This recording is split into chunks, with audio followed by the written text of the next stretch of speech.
आइए मेरे प्यारे बच्चों, आज सिखाएंगे किसी भी संख्या का वर्ग चुटकियों में निकालना। आप लोगों को कोई भी संख्या दे रखी हो उसका वर्ग यानी स्क्वायर आप सेकंडों में निकालेंगे। ठीक है, कैसे देखिए। संख्या कितनी ही बड़ी हो, 2 डिजिट की हो या 3 डिजिट की हो, आप उसका वर्ग सेकंडों में ही निकाल देंगे। लेकिन इसके लिए बच्चों शर्त इतनी होनी चाहिए कि आप लोगों को 1 से लेकर 10 तक के सभी वर्ग याद होने चाहिए। कैसे देखिए, जैसे आप लोग 2 का वर्ग जानते हैं, 4 होता है। 2 × 2 = 4। ऐसे ही 3 का अगर आप लोग वर्ग देखेंगे तो 9 होता है। ऐसे ही आप 4 का वर्ग, तो ये आप लोग याद कर लीजिए पहले, 16। 5 का 25। ऐसे ही 6 का 26, 36। और 7 का 49। ऐसे ही 8 का वर्ग होगा आपका 64। ऐसे ही 9 का वर्ग होगा आपका 81। ऐसे ही 10 का वर्ग होगा आपका 100। तो मान लीजिए बच्चों, आपको 2 अंक की किसी भी संख्या का वर्ग निकालना है, तो आप ध्यान से समझिए कैसे निकालेंगे। आप चुटकियों में आंसर निकालेंगे। कैसे, मान लीजिए मुझे किसी भी संख्या का वर्ग निकालना है। जैसे मान लीजिए आपको कोई भी याद हो, जैसे 18 का निकालना है मुझे, तो 18 का मैं स्क्वायर निकालूंगा। तो कैसे बच्चों, आपको करना क्या है, ये जो आप लोगों को 18 दिख रहा है, इसमें आप लोगों को करना ये है कि ये 8 को अलग और 1 को अलग कर लेना है। अब 8 का वर्ग कितना होता है, आप इधर देख सकते हैं, 8 का वर्ग 64 होता है। तो आप लोगों को क्या करना है, आप यहाँ 64 लिख लेंगे। लिख लिया। उसके बाद में 1 का वर्ग कितना होता है, तो 1 × 1 आप करेंगे तो कितना होता है, 1 ही होता है। तो इसे आप लोग यहाँ लिख लेंगे। यानी आप 2 अंकों में लिखेंगे, किसी को भी लिखेंगे तो आप लिख देंगे बच्चों कितना, 0 और 1। आप इसे इसके नीचे ऐसे लिख लीजिए। लिख लिया। अब आपको क्या करना है बच्चों, आप लोगों को ये जो संख्या दिख रही है, इन दोनों संख्याओं का आपस में गुणा कर लेना है। यानी 1 का और 8 का, ये दोनों अंक 1 और 8 के ही तो हैं, दोनों का आपस में गुणा कर लीजिए। तो दोनों का आप लोग मल्टीप्लाई करेंगे तो ये हो जाएगा कितना, 8 एकन 8।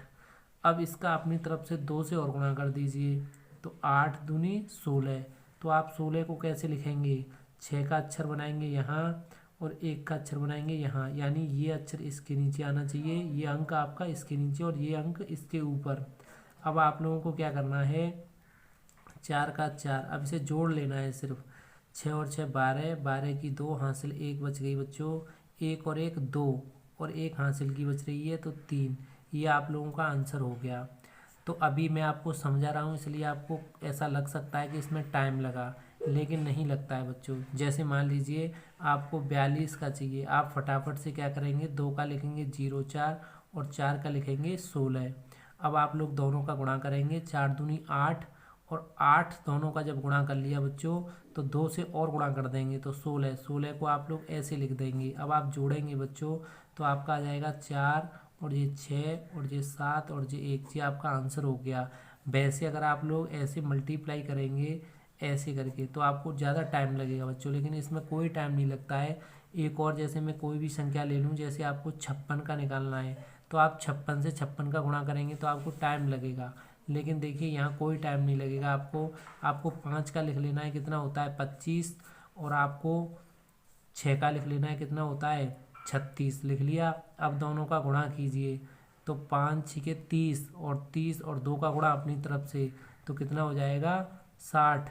तो आप 60 कैसे लिख रहे होंगे, एक अंक इसके नीचे और एक अंक इसके नीचे।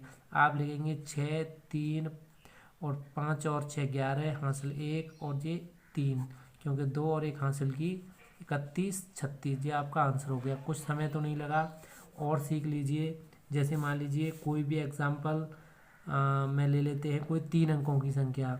3 अंकों की संख्या जैसे मान लीजिए आपको निकालना है 124 का, तो आपको क्या करना है, या तो इसे एक अंक मान लीजिए और इसे अलग मान लीजिए, या फिर आप लोग क्या करें, 1 को अलग मान लीजिए, 24 को अलग मान लीजिए। अब चूंकि 24 का निकालना आप लोगों को सिखाया है, तो आप उसे अलग से भी निकाल सकते हैं, या फिर आप डायरेक्टली निकालिए। कैसे, 4 का होता है 16 और 12 का होता है 144। तो 144 आप ऐसे लिख रहे होंगे। लिख लिया। अब आपको क्या करना है, जब इन 12 और 4 का गुणा करेंगे तो 12 चौकू 48, और 48 का भी 2 से गुणा कर देंगे तो 96। तो 96 को कैसे लिखेंगे बच्चों, 6 का अक्षर आप यहाँ बनाएंगे और 9 का यहाँ बनाएंगे। अब इन्हें जोड़ देंगे तो 6 और ये हो जाएगा बच्चों 7 और 9 और 4 13 की 3 हासिल 1 और ये बचा कितना बच्चों 4 और 1 5 और ये हो जाएगा कितना 1। तो ये आप लोगों का आंसर हो गया। अगर आप लोगों को 12 का नहीं याद है तो आप 12 का भी अलग से निकाल सकते हैं। कैसे, 1 का हो गया 0 1 और 2 का हो गया 0 4 हो गया। अब 1 का 2 से पहाड़ा पड़ेंगे तो 2 और 2 का करेंगे तो 4, तो 0 4। आप लोग ऐसे कैसे, 1 का 2 से गुणा किया फिर उस दोनों का 2 से और कर दिया जो आंसर आया। तो दो यानी 2 एकम 2 और 2 दूनी 4, तो 4 आपने यहाँ लिखा। इसे जोड़ेंगे आप लोग तो इतना ही आएगा। तो आप चाहें तो अगर नहीं निकल पा रहे हैं तो आप ऐसे भी निकाल सकते हैं। ठीक है।